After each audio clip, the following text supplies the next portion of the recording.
പെരുമ്പാവൂർ ചേലാമറ്റം കോട്ടയിൽ ശ്രീ ധർമ്മശാസ്ത്ര ക്ഷേത്രത്തിലെ അഷ്ടബന്ധ കലശ ചടങ്ങുകൾക്ക് നാളെ സമാപനമാകും.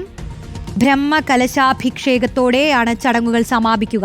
ക്ഷേത്രത്തിൽ 20 വർഷത്തിന് ശേഷം നടക്കുന്ന കലശാഘോഷത്തിൽ പങ്കെടുക്കാൻ ആയിരക്കണക്കിന് ഭക്തരാണെത്തുന്നത്.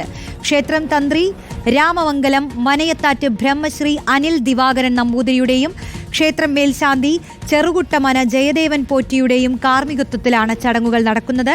നവംബർ 23-ന് ക്ഷേത്രാചാര്യ യജമാന സ്ഥാനത്തേക്ക് ജി ഹരികുമാർ നിയുക്തനായതോടെയാണ് താന്ത്രിക ക്രിയകൾക്ക് തുടക്കമായത്.